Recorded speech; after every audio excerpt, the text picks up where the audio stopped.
Excel PU college ಗುರುವಾಯಿನಕೆರೆ, ಕರ್ನಾಟಕದ number 1 PU college. Admissions open now. Sir ಇದ್ರದ್ದು ನಿನ್ನೆ ಸಂಘಟನೆ ಕರೆದು ಮಾತುಕತೆ ಮಾಡಿದ್ರಿ, ಎಲ್ಲಿ ಮಾಡ್ತಾರೆ ನೀವು? ಸಂಘಟನೆ ಕರೆದು ಮಾತುಕತೆ ಮಾಡಿದ್ರಿ, ಸ್ಯಾಲರಿ ವೇತನ ಇಲ್ಲ, ನೆಕ್ಸ್ಟ್ ವೀಕ್ ಕರೀತೀವಿ. ನಿನ್ನೆ ರಾಹುಲ್ ಗಾಂಧಿ ಅವರು ಸಿಎಂ ಮತ್ತು ಡಿಸಿಎಂ ಜೊತೆ ತುಂಬಾ ಪರ್ಸನಲ್ ಆಗಿ ಮಾತಾಡಿದ್ದಾರೆ ಏರ್ಪೋರ್ಟ್ ರನ್ವೇಯಲ್ಲಿ. ಏನ್ ಸರ್ ಈಗಲಾದ್ರೂ ಗೊಂದಲ ನಿವಾರಣೆ ಆಗ್ಬೋದಾ? ಈಗ ರಾಹುಲ್ ಗಾಂಧಿ ಅವರು ಮೈಸೂರಿಗೆ ಬಂದಿದ್ರು ವಯನಾಡಿಗೆ ಹೋಗೋದಿಕ್ಕೆ. ಅಲ್ವಾ? ತಮಿಳುನಾಡು ವಯನಾಡ ತಮಿಳುನಾಡು ಹೋಗಿದ್ರು. ಹೌದು, ಪ್ರೋಗ್ರಾಮ್ ಇತ್ತು, ಬಂದಿದ್ದಾರೆ. ನಮ್ಮ ರಾಜ್ಯಕ್ಕೆ ಬಂದಾಗ ಸಹಜವಾಗಿ ಸಿಎಂ ಡಿಸಿಎಂ ಹೋಗಿ ಮಾತಾಡ್ತಿದ್ದಾರೆ. ಅಷ್ಟೇ, ಇನ್ನೇನು ಫಾರ್ಮಾಲಿಟೀಸ್ ಅಷ್ಟೇ, ಇನ್ನೇನು ಬೇರೆ ಏನಿಲ್ಲ. ಈಗಲಾದ್ರೂ ಗೊಂದಲಗಳ ಬಗ್ಗೆ ಇರ್ತವೆ ಸರ್? ಗೊಂದಲ ಎಲ್ಲಿದೆ? ಯಾವ ಗೊಂದಲನೂ ಇಲ್ಲ, ನೀವು ಸೃಷ್ಟಿ ಮಾಡ್ತೀರಾ. ಹೌದು ಸರ್, ನಮಗೆ ಅಧಿಕಾರ ಕೊಡ್ತಿರಲ್ಲ, ಅದಕ್ಕಾಗಿ ಸೃಷ್ಟಿ ಮಾಡ್ತೀವಿ. ಸಂಕ್ರಾಂತಿ ಆದ್ಮೇಲೆ ಏನು ಉತ್ತರಾಯಣ ಪುಣ್ಯಕಾಲ, ಯಾರಿಗೆ ಪುಣ್ಯಕಾಲ ಸರ್? ಯಾರು ಸಪರೇಟ್ ಇಬ್ರು ಸಿಎಂ ಮತ್ತೆ ಡಿಸಿಎಂ ಸಪರೇಟ್ ಕರೆದು ಮಾತಾಡಿದ್ರು. ಏನು ಇಲ್ಲ ಅಂದ್ರೆ ಸಪರೇಟ್ ಕರೆದು ಮಾತಾಡೋದು ನಾವು ಗಹನವಾದ ವಿಚಾರ ಆಗಿದ್ರೆ ಒಳಗಡೆ ಏರ್ಪೋರ್ಟ್ ಅಲ್ಲಿ ಹಾಲ್ ಇರುತ್ತೆ ಅಲ್ವಾ, ಅಲ್ಲೇ ಕೂತ್ಕೊಂಡು ವೈಟಿಂಗ್ ಹಾಲ್ ಇರುತ್ತಲ್ಲ, ಅಲ್ಲಿ ಕೂತ್ಕೊಂಡು ಮಾತಾಡೋರು. ನಿಂತ್ಕೊಂಡೇ ಮಾತಾಡಿದ್ರೆ ಜಸ್ಟ್ ಕ್ಯಾಶುಯಲ್ ಅಂತ ನಾವು ಅರ್ಥ ಮಾಡ್ಕೋಬೇಕು. ಅಲ್ಲ, ಗಹನವಾದ ವಿಚಾರ ಆಗಿದ್ರೆ ಕೂತ್ ಮಾತಾಡಿರೋರು. ಕ್ಯಾಶುಯಲ್ ಆಗಿ ಬಂದಿದ್ರಲ್ಲ, ಕುಶಲೋಪರಿ ಹೇಗಿದ್ರೆ ಏನು ಹೇಳ್ತಾರೆ ಅಂತ. ನಿಮ್ಮ ಪಕ್ಷದ ವರಿಷ್ಠರಿಗೆ ಸಮಸ್ಯೆ ಬಗೆಹರಿಸುವಂತ ಗಂಭೀರತೆ ಇಲ್ಲ ಅಂತ ನಂಗಂದ್ರೆ? ಯಾವ ಸಮಸ್ಯೆನೂ ಇಲ್ಲ. ಸಮಸ್ಯೆಗಳಿರೋದು ಬಿಜೆಪಿ ಪಕ್ಷದಲ್ಲಿ, ಕಿತ್ಲಾಟಗಳಿರೋದು ಬಿಜೆಪಿ ಪಕ್ಷದಲ್ಲಿ ಅಲ್ವಾ? ಯಾವ ಸಮಯದಲ್ಲಿ ಏನ್ ಬಿಜೆಪಿ ಪಕ್ಷದಲ್ಲಿ ಸ್ಫೋಟ ಆಗುತ್ತೋ ಗೊತ್ತಿಲ್ಲ. ನೋಡಿದ್ರೆ ಸಮಸ್ಯೆ ಇಲ್ಲ ಮಾತ್ರ ಅಶೋಕ್ ಪಟ್ಟಣ ಅವರು ಹೇಳಿದ್ರು, ದೆಹಲಿಗೆ ಹೋಗ್ಬಂದಲ್ಲಿ ಎಲ್ಲ ಸಮಸ್ಯೆಗಳು ರಾಹುಲ್ ಗಾಂಧಿ ಇಬ್ರು ಬಂದು ದೆಹಲಿಗೆ ಅಂತ ಅಶೋಕ್ ಪಟ್ಟಣ ಹೇಳಿದ್ದು. ಅದೇನೋ ಮಾಹಿತಿ ನನಗಿಲ್ಲ. ನೀವು ಅಶೋಕ್ ಪಟ್ಟಣ ಅವ್ರದೇ ಕೇಳ್ಬೇಕಪ್ಪ. ಬೇರೆ ಇನ್ನ ಇದ್ರೆ ಹೇಳಿ. ಕ್ಯಾಬಿನೆಟ್ ಗೊತ್ತಿಲ್ಲಮ್ಮ, ಆಗ್ಬೋದು, ಯಾವಾಗಂತ ಗೊತ್ತಿಲ್ಲ, ಆಗ್ಬೋದು. ನೀವು ಇದನ್ನೆಲ್ಲ ನನಗೆ ಕೇಳೋ ಬದಲು ಮುಖ್ಯಮಂತ್ರಿಗಳನ್ನ ಕೇಳಿದ್ರೆ ಅವರೇ ಸೂಕ್ತವಾಗಿ ನಿಮ್ಗೆ ಸರಿಯಾದ ಉತ್ತರ ಹಿರಿಯ ಸಚಿವರು ಸರ್, ನೀವು ಹಿರಿಯ ಸಚಿವರು ಹೇಳ್ತೀನಿ. ಆಮೇಲೆ ರೆಡಿ ಮಾಡಿದ್ದೀನಿ, ಕೊಡ್ತೀನಿ ಸರ್. ಇವತ್ತು ವಿಪಿಜಿ ರಾಮ್ಜಿ ಬಗ್ಗೆ ವಿಶೇಷ ಅಧಿವೇಶನಕ್ಕೋಸ್ಕರ ಸರ್, ವಿಪಿಜಿ ರಾಮ್ಜಿಗೋಸ್ಕರ ವಿಶೇಷ ಸಭೆ ಕರೆದಿದ್ದಾರೆ, ತುರ್ತು ಸಭೆ ಕರೆದಿದ್ದೀರಾ? ಏನ್ ಸರ್ ಇವತ್ತು ಚರ್ಚೆ ಏನೇನು ಮಾಡ್ತೀರಾ? ವಿಶೇಷ ಅಧಿವೇಶನ ಮಾಡಿ. ಜಿ ರಾಮ್ಜಿ ಅಂದ್ರೆ ಮಹಾತ್ಮ ಗಾಂಧಿ ನರೇಗಾ ಸ್ಕೀಮ್ ಇತ್ತಲ್ಲ,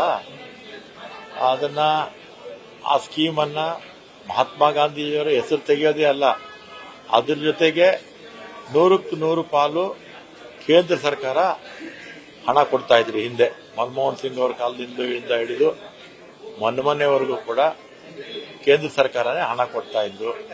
ಈಗ ಹೆಸರು ಬದಲಾಯಿಸಿ ರಾಜ್ಯ ಸರ್ಕಾರ ಕೂಡ 40% ಹಣ ಹಾಕಬೇಕು ಅದಕ್ಕೆ ಅಂತ ಹೇಳಿದ್ದಾರೆ. ಆಮೇಲೆ ನರೇಗಾ ಸ್ಕೀಮ್ ಅಲ್ಲಿ ಮೊದಲು ದೇಶದಲ್ಲಿ ಎಲ್ಲಾ ಭಾಗದಲ್ಲೂ ಕೂಡ ಯಾರು ಎಷ್ಟೇ ಕೆಲಸ ಬೇಕಾದ್ರೂ ಮಾಡಬಹುದಿತ್ತು. ಈಗ ಅದನ್ನೆಲ್ಲ ತೆಗೆದಾಕಿ ರಿಸ್ಟ್ರಿಕ್ಷನ್ ಮಾಡಿದ್ದಾರೆ. ರಿಸ್ಟ್ರಿಕ್ಷನ್ ಮಾಡಿ ಆಯ್ದ ಪಂಚಾಯಿತಿಗಳಲ್ಲಿ ಮಾತ್ರ ಅವ್ರು ಯಾವ್ದು ಹೇಳ್ತಾರೋ ಅಲ್ಲೂ ಮಾತ್ರ ಕೆಲಸ ತಗೊಳ್ಳೋದಕ್ಕೆ ಅವಕಾಶವನ್ನ ಕಾಯ್ದೆನಲ್ಲಿ ಮಾಡಿಕೊಂಡಿದ್ದಾರೆ. ಅಂದ್ರೆ ಇದೇನಾಗುತ್ತೆ ಅಂದ್ರೆ ಅವ್ರಿಗೆ ಬೇಕಾಗಿರ್ತಕ್ಕಂಥ ಕಡೆ ಮಾಡ್ಕೊಳ್ತಾರೆ, ಬೇಡವಾಗಿರ್ತಕ್ಕಂಥ ಕಡೆ ಬಿಟ್ಬಿಡ್ತಾರೆ. ಮತ್ತೆ ಉದ್ಯೋಗ ಖಾತ್ರಿ ಅನ್ನೋದು ಹೋಯ್ತು. ಇದು ವಿಶೇಷವಾಗಿ ಯಾರು ಉದ್ಯೋಗಕ್ಕೆ ಹೋಗ್ತಾ ಇದ್ದಿದ್ದು? ಬಡವರೇ ಹೋಗ್ತಾ ಇದ್ದು. ಬಡವರು ಹೋಗ್ತಾ ಇದ್ದಿದ್ದು. ಅವರಿಗೆ ಇವತ್ತು ಕೇಂದ್ರ ಸರ್ಕಾರ ಅನ್ಯಾಯ ಅಲ್ಲ, ದ್ರೋಹ ಮಾಡ್ತಾ ಇದೆ ಅಂತ ಹೇಳಿದ್ರೆ ತಪ್ಪಾಗಲ್ಲ. ಮತ್ತೆ ಹೆಸರು ಜಿ ರಾಮ್ಜಿ ಅಂತ ಇಟ್ಕೊಂಡಿದ್ದಾರೆ. ಹೆಸರು ಇಟ್ಕೊಳ್ಳೋದು ಒಂದ್ ಕಡೆ, ಮತ್ತೆ ನರೇಗಾ ಸ್ಕೀಮ್ನ ಬದಲಾಯಿಸಿ ಯಾರಿಗೂ ಉದ್ಯೋಗ ಸಿಗ್ತಾ ಇತ್ತು ಅಂತವರಿಗೆ ಉದ್ಯೋಗ ತಪ್ಪಿಸುವಂತ ಕೆಲಸವನ್ನು ಮಾಡಿದ್ದು ಇದೊಂದು ನಮ್ಮ ದೇಶದ ಬಡ ಜನತೆಗೆ ಮಾಡಿರ್ತಕ್ಕಂಥ ಒಂದು ದೊಡ್ಡ ದ್ರೋಹ ಅಂತ ಹೇಳಿದ್ರೆ ತಪ್ಪಾಗಲ್ಲ. ಬಿಜೆಪಿಯವರು ಇದಕ್ಕೆ ರಾಮ ಅನ್ನೋ ಹೆಸರು ಕಂಡ್ರೆ ಆಗಲ್ಲ, ಕಾಂಗ್ರೆಸ್ ವಿರೋಧ ಮಾಡ್ತಿದ್ದಾರೆ. ರಾಮ, ಈಗ ಅವ್ರು ಯಾರು ನಕಲಿ ರಾಮನ್ ಭಕ್ತರು? ಬಿಜೆಪಿಯವರು ಓಟ್ಗೋಸ್ಕರ ರಾಮ ಅಂತಾರೆ, ಓಟ್ಗೋಸ್ಕರ ಧರ್ಮ ಅಂತಾರೆ. ನಾವೇ ಕಾಂಗ್ರೆಸ್ನವರು ನಿಜವಾದ ರಾಮನ ಭಕ್ತರು, ನಿಜವಾದ ಹಿಂದೂಗಳು ನಾವೇ. ಹಿಂದೂ ಧರ್ಮವನ್ನ ಪಾಲಿಸ್ತಾ ಇರ್ತಕ್ಕಂಥವ್ರು ನಾವು. ರಾಮನ ದೇವಸ್ಥಾನಗಳನ್ನ ಕಟ್ಟಿದವ್ರು ನಾವು. ದೇವಸ್ಥಾನಗಳನ್ನ ರಿನೋವೇಷನ್ ಮಾಡಿದಂಥವ್ರು ನಾವು. ಬಿಜೆಪಿಯವರು ಒಂದೇ ಒಂದು ದೇವಸ್ಥಾನ ಕಟ್ಟಿದ್ಬಿಟ್ರೆ ಯಾವ ದೇವಸ್ಥಾನಗಳು ಕೂಡ ಅವ್ರು ಕಟ್ಟಿಲ್ಲ. ಯಾವ ದೇವಸ್ಥಾನಕ್ಕೂ ಅವ್ರ ಹಣ ಸಹಾಯ ಕೂಡ ಮಾಡಿಲ್ಲ. ನಿಜವಾದ ರಾಮನ ಭಕ್ತರು ನಾವೇ ಕಾಂಗ್ರೆಸ್ನವರು. ನಿಜವಾದ ಹಿಂದೂ ಧರ್ಮದವರು ನಾವು. ಅವರು ನಕಲಿ ಹಿಂದೂಗಳು, ನಕಲಿ ರಾಮನ ಭಕ್ತರು. ಮಹಾತ್ಮ ಗಾಂಧೀಜಿಯವರ ಹೆಸರು ತೆಗೆಯೋದಿಕ್ಕೆ ಅವರಿಗೆ ಹೇಗಾದರೂ ಮನಸ್ಸು ಅಂತ ಗೊತ್ತಿಲ್ಲ. ರಾಮನ ಹೆಸರನ್ನ ಇನ್ನೂ ದೊಡ್ಡ ಕಾರ್ಯಕ್ರಮ ಇನ್ಯಾವುದನ್ನ ಇದ್ದಿದ್ರೆ ಅದಕ್ಕೆ ಇಡ್ಬೋದಿತ್ತು. ಬೇಕಾಷ್ಟು ಕಾರ್ಯಕ್ರಮಗಳಿದೆಯಲ್ಲ, ಇದಕ್ಕಿಂತಲೂ ದೊಡ್ಡದು ಇಡ್ಬೋದಿತ್ತು. ಬೇಕಾದ್ರೆ ಒಂದು 10 ಲಕ್ಷ ಕೋಟಿನ 20 ಲಕ್ಷ ಕೋಟಿನ ಖರ್ಚು ಮಾಡಿ ಹೊಸ ಒಂದು ಕಾರ್ಯಕ್ರಮ ಕೊಟ್ಟು ರಾಮನ ಹೆಸರನ್ನು ಇಟ್ಟಿದ್ರೆ ನಾವೇನು ಬೇಡ ಅಂತ ಹೇಳ್ತಿದ್ವಾ? ಆಮೇಲೆ ಗಾಂಧೀಜಿಯವರ ಹೆಸರನ್ನ ತೆಗೆದಿದ್ದು ಗಾಂಧೀಜಿಯವರ ಬಗ್ಗೆ ಅವ್ರಿಗೆ ಇರ್ತಕ್ಕಂಥ ಅಸಹನೆ, ದ್ವೇಷ ಎಲ್ಲ ಎದ್ದು ಕಾಣಿಸುತ್ತೆ. ಯಾಕಂದ್ರೆ ಗಾಂಧೀಜಿಯವರನ್ನ RSS ವ್ಯಕ್ತಿ ಗೋಡ್ಸೆ ಸುಮಾರು 5-6 ಬಾರಿ ಪ್ರಯತ್ನ ಮಾಡಿದ್ದ ಸಾಯಿಸೋದಿಕ್ಕೆ.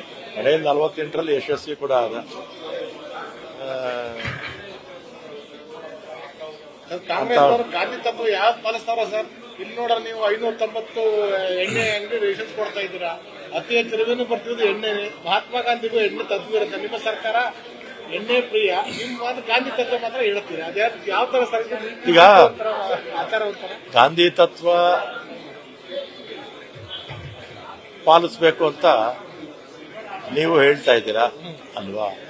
ಗಾಂಧಿ ತತ್ವ ಏನಿತ್ತು ಅದನ್ನು ಪಾಲಿಸೋದ್ರಲ್ಲಿ ಯಾವ ತಪ್ಪು ಏನೂ ಇಲ್ಲ. ಇವತ್ತು ದೇಶದಲ್ಲಿ ಅಧಿಕಾರದಲ್ಲಿ ಇರ್ತಕ್ಕಂಥವ್ರು ಕೇಂದ್ರ ಸರ್ಕಾರ ಅಲ್ವಾ, ಬಿಜೆಪಿ ಸರ್ಕಾರ ಅಲ್ವಾ? ಈ ತತ್ವಗಳನ್ನೆಲ್ಲ ಅವ್ರು ತರಲಿ, ಇಡೀ ದೇಶಕ್ಕೆ ತಂದುಬಿಡ್ಲಿ. ಬರೀ ಒಂದು ರಾಜ್ಯಕ್ಕೆ ತರೋದು ಇನ್ನೊಂದು ರಾಜ್ಯಕ್ಕೆ ಬಿಡೋದು ಯಾಕೆ? ಇಡೀ ದೇಶಕ್ಕೆ ತಂದುಬಿಡ್ಲಿ. ಪಾಲನೆ ನಿರೋಧ. ನಾವು ನಿಜವಾದ ಉತ್ತರಾಧಿಕಾರಿಗಳೇ.